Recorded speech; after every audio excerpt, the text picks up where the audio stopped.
Bonsoir à tous et bienvenue à cette édition du 20h sur Equinox Télévision. À la une de ce journal, le calvaire de l'immigration clandestine raconté par des Camerounais en retour d'une aventure dangereuse. Ils sont 250 migrants à avoir rejoint le Cameroun ce mercredi. Ils sont arrivés par l'aéroport international de Simalène à Yaoundé. Des rescapés pour la plupart de l'esclavage des migrants en Libye, mais également dans d'autres pays du Maghreb, avec eux des souvenirs tristes et des histoires rocambolesques que vous entendrez dans cette édition du journal. Quel avenir pour le Zimbabwe? Le départ de Robert Mugabe ouvre la porte à un espace politique plus favorable aux libertés publiques dans ce pays. C'est en tout cas ce que espèrent des observateurs de la scène politique internationale, alors que le vice-président Emmerson Mnangagwa s'apprête à prendre les rênes de ce pays. Les Zimbabwéens semblent aujourd'hui partagés entre la joie et l'incertitude. Voilà pour le sommaire, les détails, c'est dans un instant.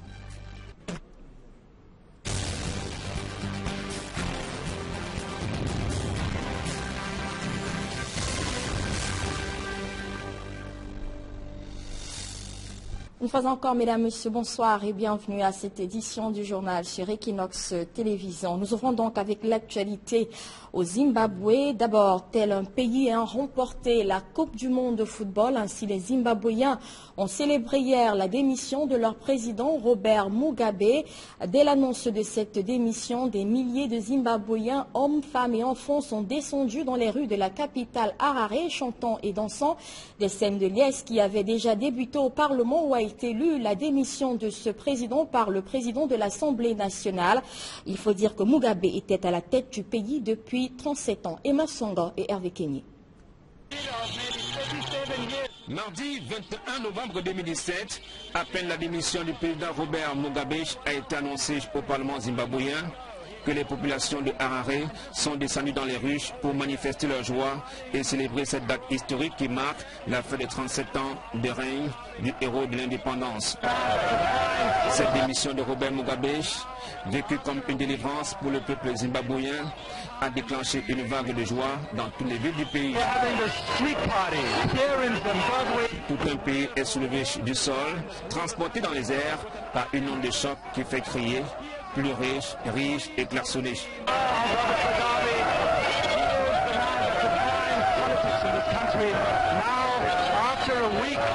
Une tempête émotionnelle qui rappelle que le moment est unique pour le peuple zimbabwéen.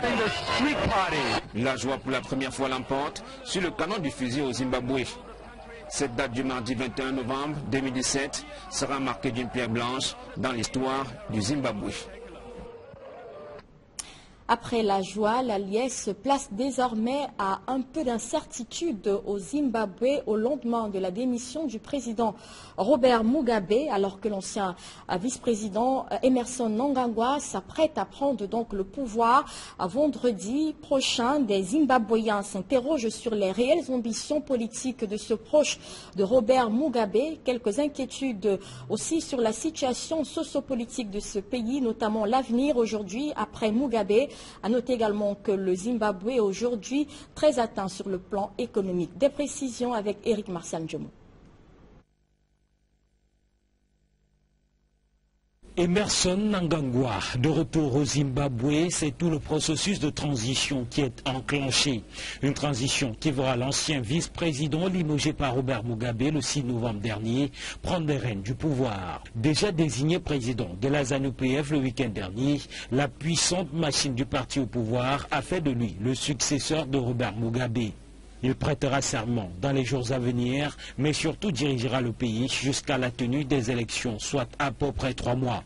Sa désignation comme président de la ZANU-PF fait de lui le candidat naturel de ce parti majoritaire au Parlement pour l'élection présidentielle à venir. Seulement, de nombreux Zimbabwéens et même des observateurs s'interrogent sur la posture qu'adoptera Mnangagwa pour la suite. Le crocodile tel qu'il est désigné, qu'on dit malade, tentera-t-il de poursuivre après les 3 mois de transition malgré son état de santé et ses 75 ans? Si c'est le cas, d'aucuns estiment que rien n'aura véritablement changé car Mugabe, Mnangagwa incarnent le même système. Les Zimbabwéens d'Harare, de Bulawayo et autres parties du pays s'attendent aujourd'hui à une véritable révolution économique, une ouverture démocratique palpable et un changement visible dans les libertés après le départ de Robert Mugabe. Les 90 jours à la tête du pays de Mnangagwa et surtout ses premières décisions permettront de se faire une idée sur le futur du Zimbabwe. De retour donc au Zimbabwe ce jour, Emmerson Mnangagwa sera investi à la présidence de son pays ce vendredi. Des dizaines de partisans sont allés l'accueillir à la base militaire d'Harare, la capitale. À l'international, des réactions se multiplient après la démission du président Mugabe du pouvoir hier. On fait le point avec Sylvestre Hippolyte Zangao. Réunis à la base militaire de Manyame, à Harare, pour accueillir Emmerson Mnangagwa de retour au pays, plusieurs dizaines de Zimbabwéens brandissent fièrement les portraits du nouvel homme fort du pays. Emmerson Mnangagwa, selon l'annonce faite par la radio d'État, sera investi vendredi dans ses fonctions de président de la République. Il va assurer l'intérim pendant 90 jours. Les images de son retour sont assez rares, mais l'on sait que celui que l'on surnomme le crocodile a rencontré à Harare le bureau politique de la ZANU-PF. Depuis l'annonce de la démission de Robert Mugabe, des réactions se multiplient. L'Union africaine se félicite de la décision de l'ancien président du Zimbabwe, après une vie consacrée au service de la nation. Dans un communiqué, Moussa Faki Mahamat, le président de la Commission de l'Union africaine, fait savoir que l'on se souviendra du président Mugabe comme d'un audacieux combattant de la libération panafricaniste. Le Royaume-Uni, ancienne puissance coloniale, a également réagi. Theresa May, la première ministre, déclare que la démission du président Mugabe offre au Zimbabwe l'occasion de forger une nouvelle voie libérée de l'oppression. Les Nations Unies, elles, encouragent tous les Zimbabwéens à conserver leur calme et leur retenue. L'actualité sur le plan national à présent, les enseignants de l'université de Douala campent sur leur position. Ils ne retourneront pas dans les amphis tant que leurs doléances ne sont pas satisfaites. Ce mercredi marquait le deuxième jour de grève pour les enseignants de cette institution universitaire. Mouvement d'humeur entamé depuis hier. Les négociations avec l'administration s'étaient avérées infructueuses mardi. À noter que ces grévistes revendiquent de meilleures conditions de travail. Claude Quoi et Flavien Dongo. Université de Douala, c'est mercredi matin. Des étudiants sont formés par petits groupes. Entre-temps, d'autres vadrouillent dans le campus. Les cours ne sont pas dispensés depuis le début de la semaine à cause de la grève engagée par des enseignants syndicalistes. Si nous sommes en grève pour améliorer les conditions de travail à l'université de Douala, et c'est pour nos étudiants, et c'est pour les générations futures, ça c'est d'un point de vue maintenant pratique, en termes de couverture des programmes, nous savons que nous allons rattraper ces enseignements. Des enseignants qui revendiquent des meilleures conditions de vie et de travail conseillent aux étudiants de mettre à profit cette période de crise. Quand nous ne sommes pas en cours, ils doivent aller dans les bibliothèques. On n'en a même pas de bien fournis dans notre université. Mais moi, je conseille souvent à mes étudiants, faites le tour des petites bibliothèques de la ville, il y en a. Et celles qui sont un peu viables, vous pouvez faire des recherches là-bas. Chez les étudiants, c'est le mutisme total. Personne ne voulant s'afficher. La grève en cours à l'université de Douala peine à être maîtrisée par l'administration de ce temple du savoir, malgré la concertation. Donc le mot d'ordre de grève reste maintenu. Nous savons que le conseil d'administration avait entériné la proposition qui était de transformer la résidence universitaire qui n'est plus utilisée en bureau. D'abord les enseignants de rang magistral, maîtres de conférences et professeurs, les chargés de cours et les assistants. Les enseignants grévistes qui paralysent les cours à l'université de Douala entendent prolonger leur mouvement si des solutions à leurs revendications ne sont pas trouvées. Les mauvaises conditions de travail, voilà qui pourrait expliquer le nombre de migrants de plus en plus élevés. Migrants camerounais donc de plus en plus élevés à l'étranger, à la recherche du mieux-être. Ils bravent intempéries, violences et traitements dégradants de toutes sortes pour allier l'Europe, leur Eldorado. Ils sont 250 à avoir regagné le pays ce jour avec l'aide de l'Organisation internationale des migrations, le partenariat du Cameroun, mais également l'appui de l'Union européenne. Avec que nous le disions, des souvenirs atroces et des histoires rocambolesques. Marcelin Gansop. À peine ont-ils foulé le sol de Simalène qu'ils ont commencé à ressasser les mauvais souvenirs d'une aventure qui a mal tourné. Surtout en Libye, où chacun des migrants a une histoire rocambolesque, digne d'un film d'horreur. La vente, c'est comment quand tu dis que tu pars au Maroc ou que tu pars en Algérie, on te donne une voiture. Ce n'est pas comme l'axe de Douala, comme vous connaissez comment ça, c'est la route de Douala. Mais le désert est tellement vaste que vous ne pouvez pas savoir. Je sais pas où tu vas en Libye, ce n'est pas le drapeau, comme en Algérie, pas en Algérie, parce que c'est pas une destination. Le noir est considéré là-bas comme une marchandise. Il est vendu comme une poule. Il est kidnappé en route. Quand il marche là, il peut être kidnappé à tout moment, peut être vendu à 300 dinars, qui est l'équivalent de 30 000 francs CFA. Et on va demander à ta famille de payer près de 1500 $, 2000 $. J'ai subi cela. Ma famille a payé 1500 $. Ne tentez même pas. Si vous essayez, vous allez retourner. Moi, je suis rentré sans effort, grâce à Dieu. Mais peut-être que vous n'allez même pas rentrer sans effort. J'ai fait un mois de prison, 6 jours. Je suis sorti, ma famille a payé l'argent, mais c'est pas facile quoi. En Libye, on fraude les gens, on maltraite les gens. Mais la Libye n'est pas le seul pays où les migrants subissent de pires atrocités. Dans d'autres pays du Maghreb, c'est sensiblement la même galère et au bout du compte, la même désolation. Tout d'abord au Maroc, je suis revenu au Cameroun, j'ai pris ma femme. Et puis on est parti au Maroc. J'étais arrivé au Niger. On quitte du Cameroun pour le Niger.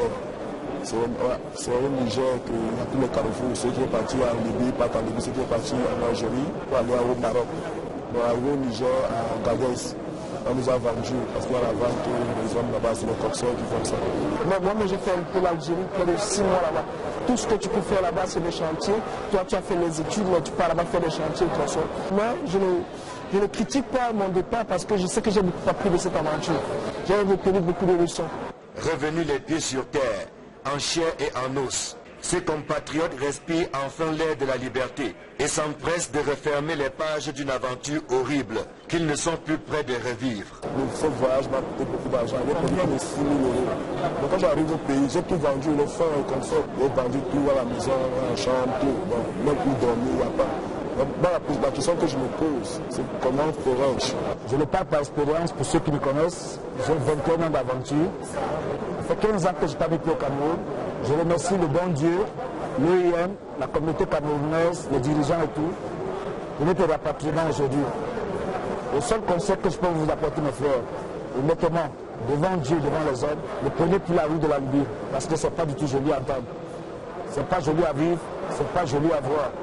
La réinsertion et la reconversion de ces migrants ne seront aucunement un long fleuve tranquille. Mais c'est déjà bien pour eux de jouir du statut de rescapés. Quand on sait que beaucoup ont péri, ils préfèrent désormais endurer ici qu'ailleurs. Je rentre donc gonflé à bloc et déterminé plus que jamais à réussir à me battre. Parce que dehors, tu es là-bas sans papier. Tu ne peux pas faire ce que tu veux. Tu es obligé de vivre caché. De vivre caché dans la maison, tout ça. Et tu peux faire que des petits boulots. Ça ne peut te permettre que de manger, dormir. Et après, si tu tentes les routes comme la Libye, on va te kidnapper. C'est ta famille au Cameroun, qui est une famille qui se bat. Tu vas les appeler de payer 1500 $, 2000 $. Ils vont prendre ça. Ce sont quelques 250 migrants qui ont regagné le bercail grâce à un programme mis en œuvre par le gouvernement et l'Organisation internationale des migrations avec le soutien financier de l'Union européenne. À leur descente d'avion, chacun des migrants, en dehors de l'accompagnement médical, devrait recevoir une somme de 105 000 francs CFA, de quoi assurer le transport pour le retour en famille. De jeunes migrants camerounais revenus de très loin. Encore des populations qui dénoncent la vétusté du réseau routier dans une localité du Cameroun. Cette fois, les plaintes viennent du village Nyanon, c'est dans le département de la Sanaga-Maritime. Là-bas, les déplacements des populations sont devenus quasi impossibles à cause de la dégradation avancée des routes. Nos reporters ont suivi une famille endeuillée qui a fait la triste expérience de conduire la dépouille de leurs proches dans ce village Nyanon. Parcours de combattants signé Rodrigue Ngassi et Julien Guényonde. Ce n'est que lors des événements malheureux, plus précisément des deuils, que certains habitants du village Nyanon, localité située dans le département de la Sanaga-Maritime, sont, du moins pour la plupart, contraints à affronter l'épineux problème de route. Et puisqu'on parle de route, appréciez vous-même les images. entre Bourbier, Crevasses et autres, conduire sur cet axe routier demande un type de véhicule approprié, une dextérité du chauffeur, de la patience, effort mutuel lorsque ça coince,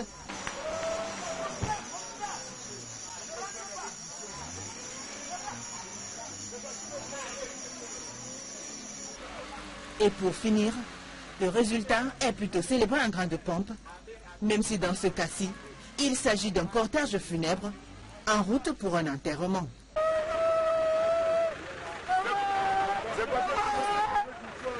Vous l'aurez compris, la route qui traverse l'arrondissement de Nyanon est un véritable parcours de combattants.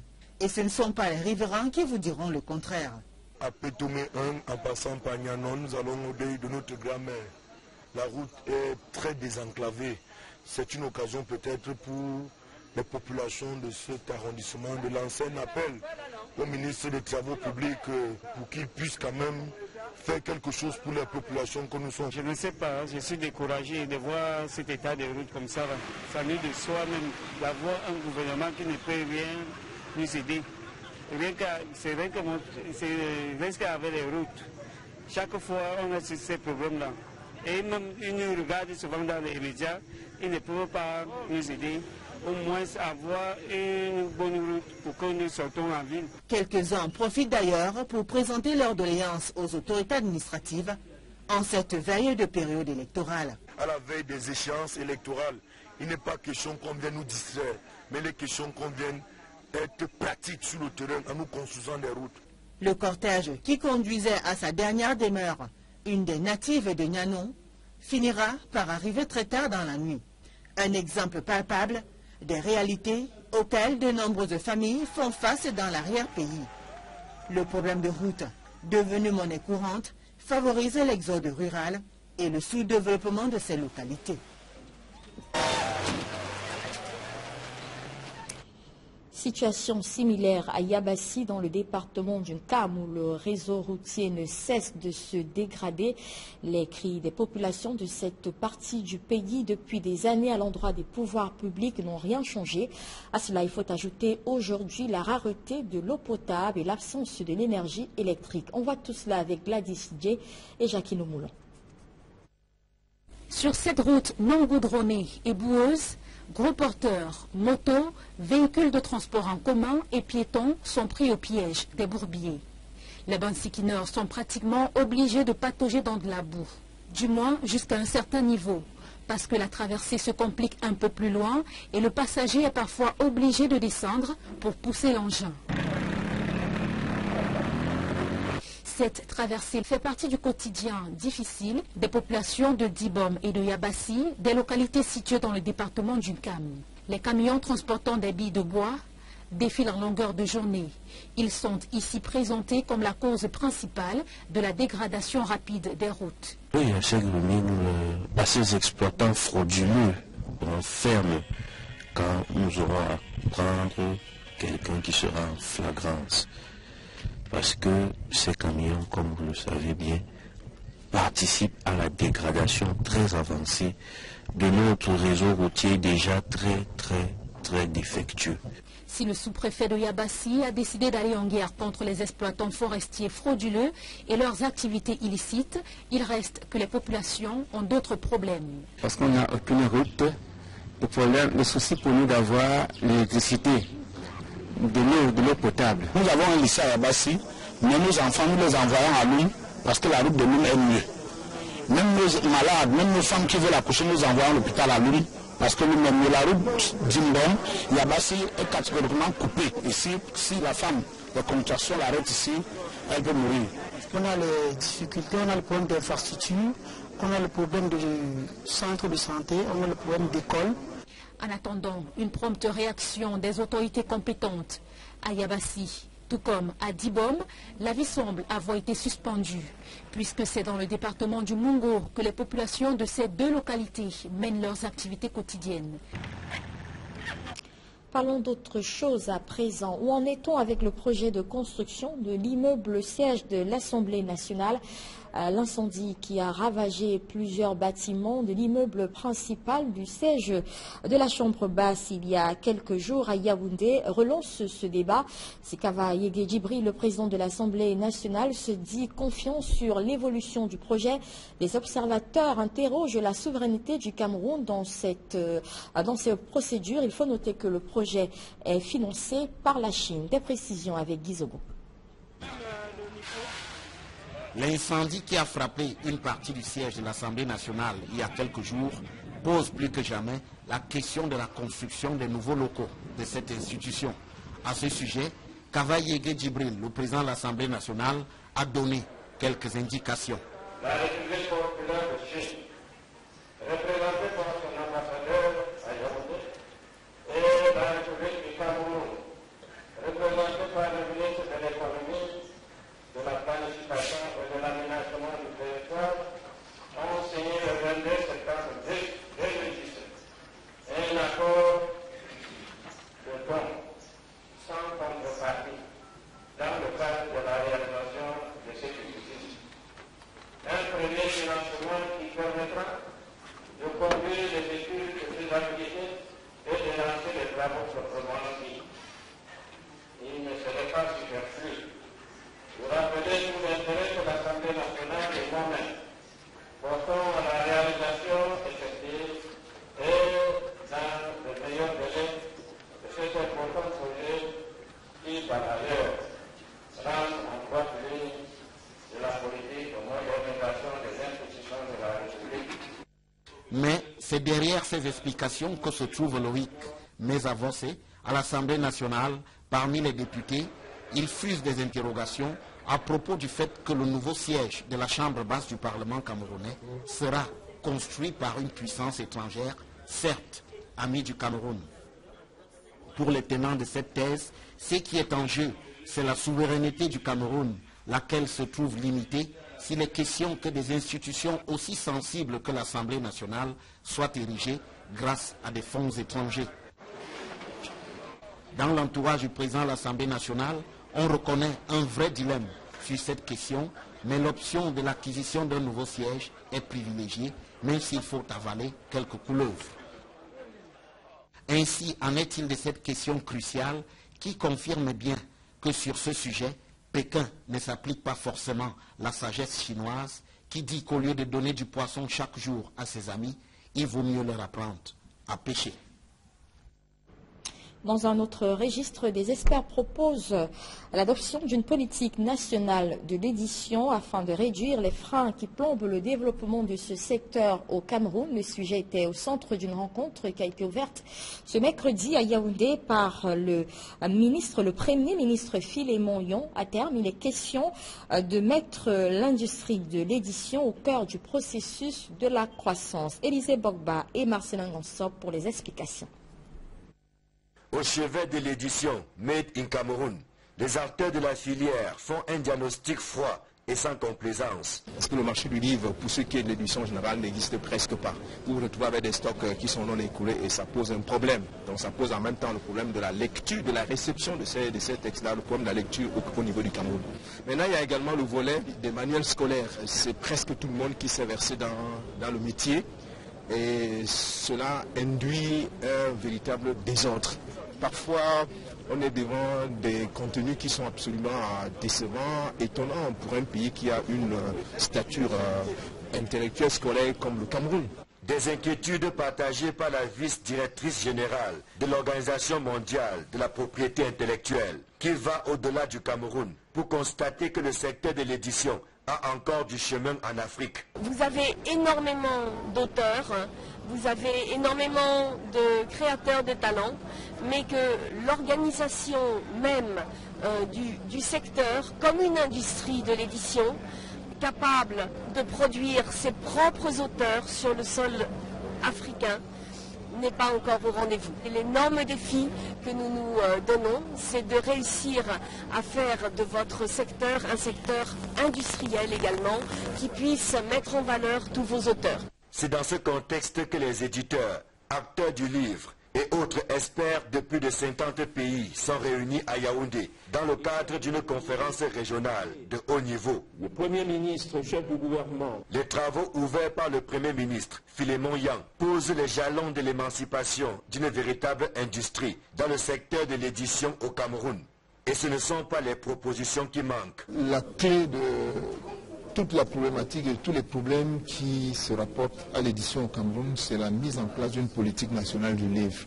Parce qu'en réalité, le secteur de l'édition, le secteur du livre, est un secteur qui fonctionne en chaîne. Si vous avez de bons auteurs sans éditeurs, vous n'avez pas réglé le problème. Si vous avez de bons auteurs, de bons éditeurs, sans de bons diffuseurs et sans un réseau de librairies conséquent, vous n'avez pas réglé le problème. Si vous ne mettez pas en place une politique de lecture avec des bibliothèques dans les lieux de formation, des bibliothèques publiques, vous n'avez toujours pas réglé le problème. Donc il faut mettre en place cette chaîne. Et c'est seulement une politique qui peut créer cette synergie-là. Et cette politique-là ne peut être initiée, entreprise, que par une instance fêtière comme la primature. Parce que le livre ressortit à la fois du secteur de l'éducation, du secteur de la culture, du secteur de l'économie. Et c'est tout ça qu'il faut mettre bout à bout. Il ne reste plus que leur implémentation pour sortir le secteur de l'édition de l'obscurité et lui faire jouer tout son rôle de moteur de la croissance économique. Cette note en sport avant une actualité sur le plan commercial. Parlons d'abord du premier tour des éliminatoires zone Afrique du championnat du monde de basketball. La compétition dans le groupe A démarre vendredi au palais polyvalent des sports de Yaoundé. 4 équipes sont en lice dans ce groupe. Le Cameroun, le Tchad, la Guinée et la Tunisie. En stage bloqué depuis plusieurs semaines, les Lions de la balle orange se disent prêts à rugir. Nous reviendrons sur cette information dans nos prochaines éditions. Et puis, je le disais en public actualité, les brasseries du Cameroun pour la promotion de la santé par l'éducation. C'est l'objectif d'un programme mis en place par cette entreprise citoyenne. Le dit programme a été récemment lancé par le ministre des Enseignements secondaires. Reportage. Aux côtés des écoliers et élèves, depuis 70 ans, le groupe SABC a fait de l'éducation et de la santé l'un des axes prioritaires de sa stratégie de responsabilité sociale. Cela s'est encore vérifié à travers le programme Promouvoir la santé par l'éducation. Le programme a été lancé par le ministre des Enseignements secondaires en présence du directeur général du groupe SABC. Occasion de noter que le faible niveau d'adoption des pratiques d'hygiène appropriées en milieu scolaire favorise les maladies susceptibles à leur tour de compromettre la capacité d'apprentissage des enfants. En tant que groupe citoyen et le groupe SABC qui est composé de SEMC, Socava et des brasseries du Cameroun, et de promouvoir sur les 5 axes que nous avons d'action citoyenne, que sont le social, la santé, l'environnement et l'éducation, de promouvoir aujourd'hui la santé dans le milieu scolaire. L'idée est donc de promouvoir la santé et quand on est en bonne santé, de promouvoir donc l'éducation, parce que la base d'une bonne éducation, c'est d'être également en bonne santé. Plus que jamais sur le chemin de l'école, le groupe SABC a visité divers établissements pour promouvoir l'hygiène et la salubrité en milieu scolaire et ainsi créer les conditions d'une performance durable. Moi, je suis très contente que les brasseries aient faire une association avec le collège de la retraite, parce que si un élève est malade, il ne pourra pas venir à l'école et étudier, et ce sera très difficile que cet élève passe dans une autre classe, dans une classe supérieure. Alors je remercie les brasseries d'avoir fait cette association avec le collège de la retraite pour nous donner une meilleure santé. Un kit santé comprenant 1000 hydroxyde d'aluminium 320 mg, 1000 paracétamol 500 mg, 100 gaz d'hydrophile, 12 bandes de crêpes, un stéthoscope, un thermomètre entre autres a été offert à chaque établissement visité. L'objectif étant de maintenir les élèves dans un parfait état de santé afin d'accroître la performance scolaire dans une perspective durable. Merci pour ce kit santé parce que avec ce kit santé, ça va nous aider beaucoup dans les infirmeries afin que lorsque les élèves soient blessés, ils puissent avoir des soins gratuitement comme cela se doit. Je sais que lorsque je vais avoir un malaise, je ne vais pas manquer de quoi me soigner.